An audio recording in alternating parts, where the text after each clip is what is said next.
going on, crypto miners, and welcome back to the channel. Well, I just put my last miner that I was using inside my house to heat one of my bedrooms back into my crypto mining shed for the spring and summer. I don't know what the temperature is where you guys are, but it's around 65 to 70 now every day here in Pennsylvania. Mornings are nice and chilly, but as you get to midday, it's been getting really, really warm. So all of those miners that I used throughout the entire house to heat the house are now back out in that shed. But now my big question is, what do I do with this thing right here? Huge shout out to the team over at Jingle Mining for sending me the Canaan Avalon Mini3. Now, while I'm extremely grateful to have another Bitcoin miner, I'm also like, what do I do with this thing? Because, the primary purpose of this model is to be a Bitcoin miner. But then the secondary purpose is repurposing that heat to kind of look and feel like a space heater. And well, I don't want heat right now because it's getting awfully warm.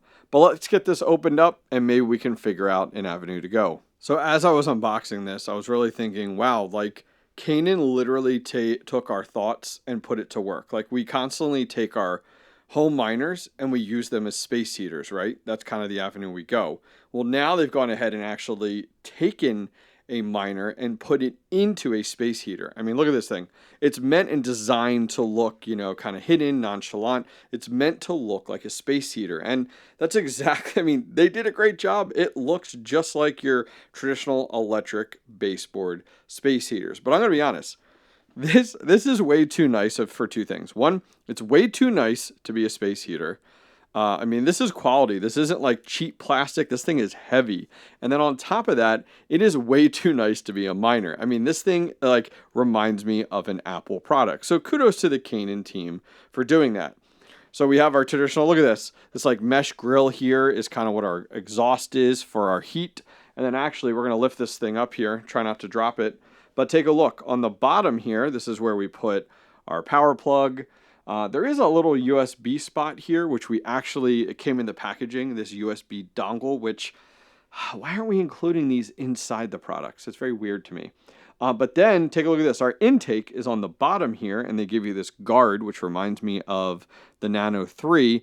So we have this nice little piece that pops out and can be cleaned out. So that's definitely really, really smart. But other than that, you can see this thing is buttoned up and held together. I might actually open this up in a future video because I'm very curious on how they put this thing together and how they designed it, because you could see it is, you're not seeing any screw holes, you're not seeing much to this thing. It is just a slick design and looks really, really good. So let's reel this back a little bit. Is this meant for home miners, right? Because that's who we are. And it's okay, so it's a Bitcoin miner. That's a huge plus. Is it a solo miner or is it a pool miner? Well, this is actually meant to be a pool miner. And it does what I saw from my reading at max, and we're going to take a look. It does right below 40 terahash mining Bitcoin at 800 watts. So it's a lot of watts. 800 watts is a lot, but I'm glad it's not 1200 or something above 1000, because of the fact of, that would be a challenge for us home miners to run on a traditional 15 amp 120 volts. So we got ourselves a Bitcoin miner, and it's meant for home miners. Is this meant for enthusiasts? Is this meant for beginners? I don't know. I feel like it could fall right in between.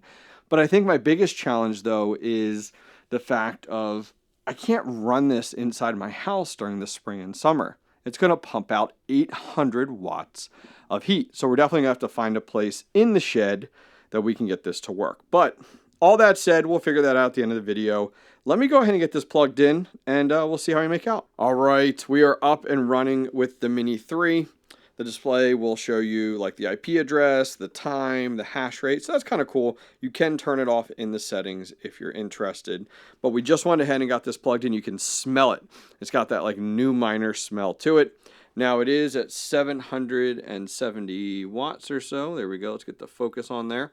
And it is climbing, which is great, getting heated up and everything. Let me show you some of the settings on the kind of dashboard in the app. You do everything through the Avalon family app, which is fine. It's a great centralized place to do everything if you're interested. So let me show you some of those features, some of the things I like and don't like, and then we're going to put it to the test to see kind of how it does at high and also on its eco mode from a hash rate and watt perspective. All right, so we're in the Canaan Avalon app here, and let's go through a few things. We did add it, uses the app to manage these units. I'm going to go ahead and click on it here. And we do have all the details up on this screen. You guys can see we're at 34.26 terahash currently right now.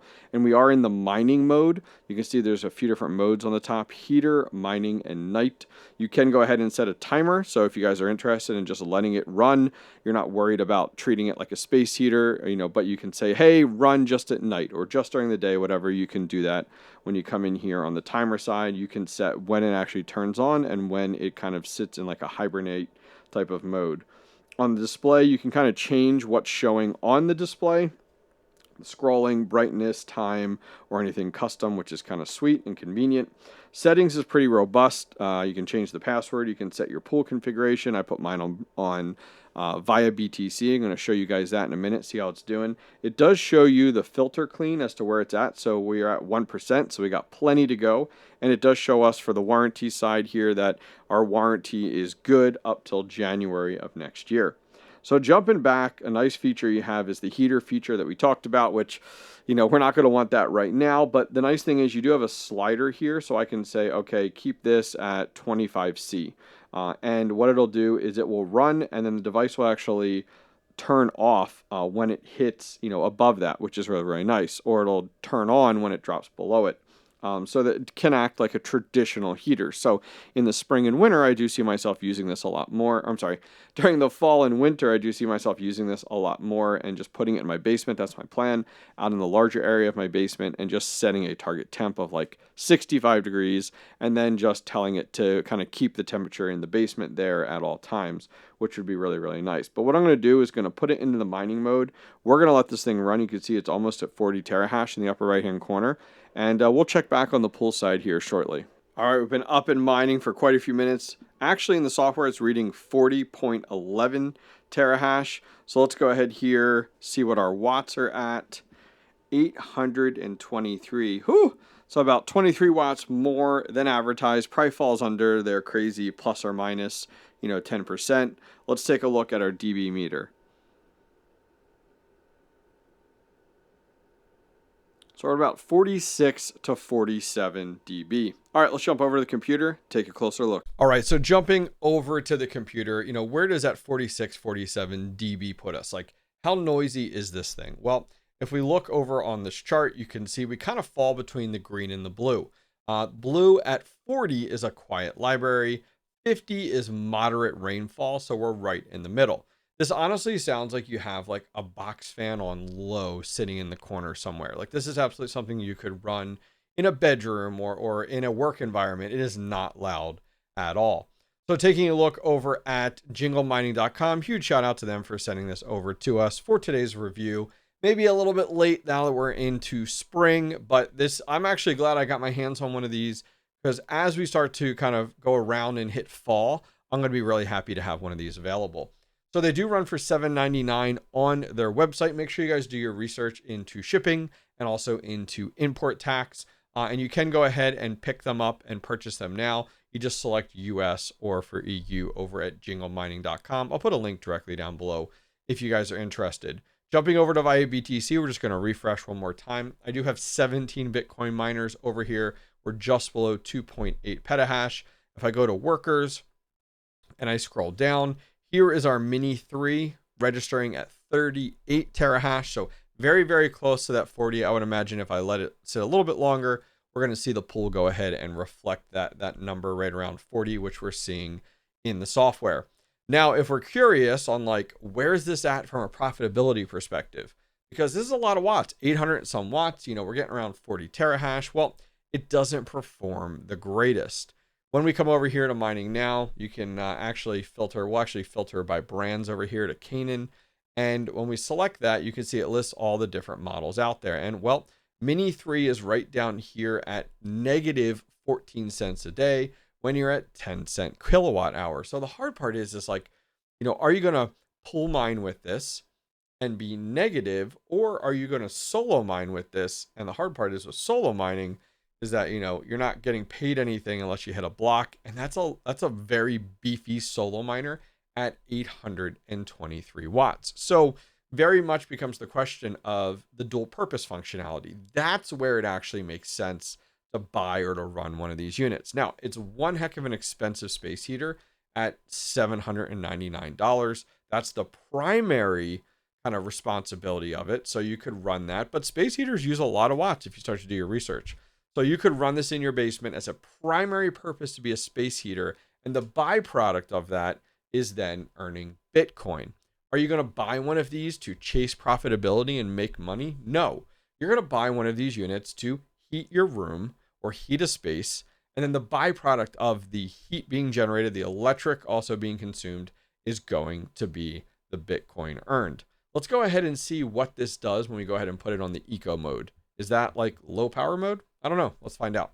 All right, so eco mode's kind of weird. I keep trying to put it into eco mode and then it like drops down to 0 terahash and the watts are kind of all over the place. So I don't know if the app is a little buggy, if like eco mode's supposed to be low power mode, but then like it's been going into standby and I've been trying to refresh the app. So I'm not too sure. It might be a little buggy. I'm not positive, but it doesn't seem to be working for me the way I would have hoped. All right, so what do I do with this thing? Where do we go from here? Well, this is absolutely not staying here because I want it to run. I want to get that 37 to 40 terahash on Bitcoin mining. So we're going to move it out to my shed. All right, we have the Mini 3 in our crypto mining shed here. I put it on the exhaust side, kind of towards the back here. Just got it plugged into a normal 120. Nice thing is it'll put out the heat and then it'll go up and goes out our fan. We just actually run one fan during the summer in here, keeps it below 100 Fahrenheit on the exhaust side for all of our equipment here. I thought about putting it on the intake side, but then I was like, I don't need that heat to run through the rest of the miners in here. So I thought it'd be better to put it back on this side. So for now, spring and summer, the Mini 3 is gonna live out here in our shed. All right, guys, thanks for joining me today, taking a closer look at the Canaan Avalon Mini 3 from the team over at Jingle Mining. I'll leave links to everything directly down below. Would love to know your thoughts on this unit. Where would you guys put this during the spring and summer? Because not everybody has a crypto mining shed. Take care.